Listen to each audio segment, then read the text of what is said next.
नमस्कार, आप देख रहे हैं न्यूज फॉर नेशन और मैं हूं सांत्वना आपके साथ। बिहार की राजनीति इन दिनों बेहद गरमाई हुई नजर आ रही है और आज बात करेंगे वीआईपी के राष्ट्रीय अध्यक्ष और बिहार सरकार में मंत्री मुकेश सहनी की।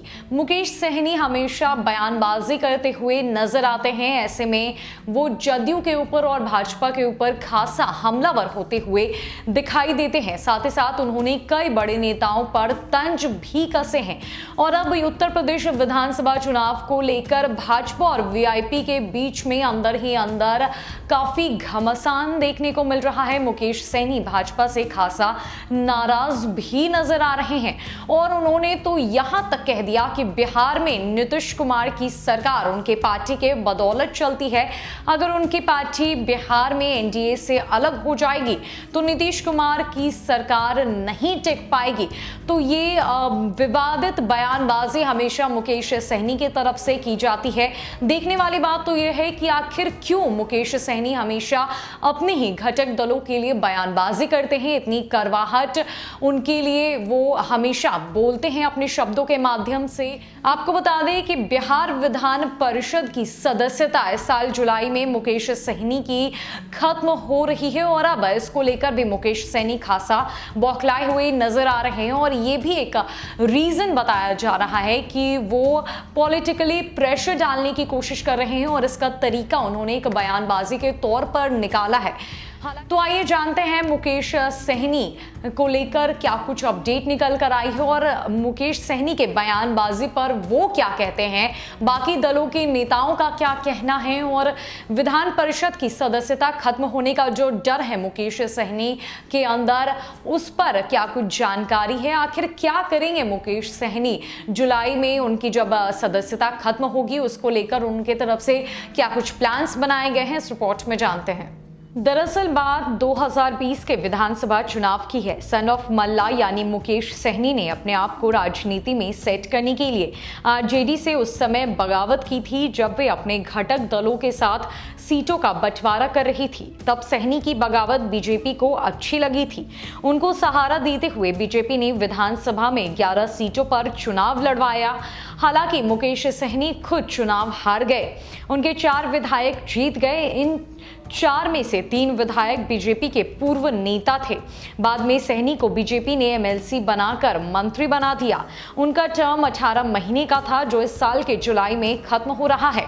अब सहनी ने यूपी विधानसभा चुनाव से लेकर बिहार में बीजेपी के खिलाफ मोर्चा खोल दिया है। जानकार बताते हैं कि ये इसीलिए बौखलाए हुए हैं कि उनका टर्म खत्म हो रहा है। बीजेपी ने यूपी में घास नहीं डाला, बिहार में भी लोकल बॉडी के चुनाव में कोई सीट नहीं दी, इसीलिए वे बयानबाजी करते हुए नजर आ रहे हैं। लेकिन बीजेपी शांत है इसीलिए क्योंकि यूपी में चुनाव है। बिहार विधानसभा चुनाव 2020 में वीआईपी के 4 उम्मीदवारों ने जीत हासिल की थी। गौरा बौराम से स्वर्णा सिंह ने आरजेडी के अफजल अली खान को, अलीनगर से मिश्री लाल यादव ने आरजेडी के विनोद मिश्रा को, साहिबगंज से राजकुमार सिंह ने आरजेडी के रामविचार राय को और बोचहा से मुसाफिर पासवान ने आरजेडी के कद्दावर नेता रमई राम को हराया था। बाकी 7 सीटों पर वीआईपी की हार हुई है।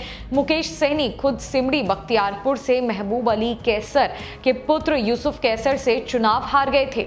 यदि गौरा बौराम से वीआईपी की विधायक स्वर्णा सिंह की बात करें तो स्वर्णा सिंह बीजेपी की पूर्व एमएलसी सुनील कुमार सिंह की बहू है। बीजेपी ने वीआईपी से उनकी बहू सेट कर दिया, वे विधायक बन गई। वहीं दरभंगा के अलीनगर से बीजेपी ने मिश्री लाल यादव को वीआईपी से टिकट दिलवाकर विधायक बना दिया।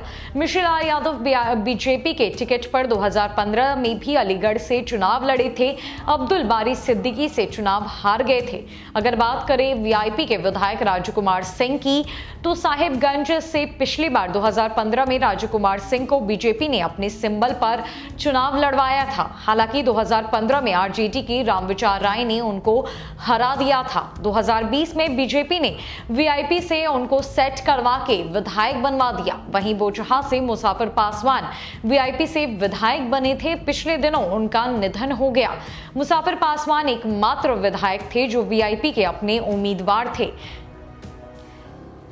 कुछ जानकार बताते हैं कि मुकेश सहनी ने पहले अपने आप को सन ऑफ मल्लाह के नाम से प्रचारित किया। अब उनकी मांग शुरू हो गई है कि सहनी यानी मल्लाह समाज को आरक्षण मिलना चाहिए। उनके पास तुरुप का पत्ता है, वो इसको अब राजनीतिक रूप से मुद्दा बनाना चाहते हैं। इसी प्रयास में वो उत्तर प्रदेश गए, लेकिन वहां बीजेपी ने उनको घास नहीं डाला। बिहार में भी सहनी अपने आप को अभी तक स्थापित नहीं कर पाए हैं। इसी बात को लेकर वो बौखलाहट में है। उनकी पार्टी की ओर से अभी मुख्यमंत्री को पत्र भी लिखा गया है। वो लगातार प्रेशर पॉलिटिक्स कर रहे हैं। खास बात है कि मुकेश सहनी नीतीश कुमार के खिलाफ नहीं बोल रहे हैं, सिर्फ बीजेपी के खिलाफ बोल रहे हैं। ऐसा इसीलिए कि पार्टी उन्हें दोबारा विधान परिषद का सदस्य बना दे। वहीं लगातार विपक्ष की तरफ से कहा जा रहा है कि इनका कूपन रिचार्ज नहीं होने वाला है। बताया जा रहा है कि सहनी की लगातार बयानबाजी भाजपा के नेताओं को रास नहीं आ रहा है। हालांकि मुकेश सहनी का सॉफ्ट कॉर्नर आरजेडी के तरफ है।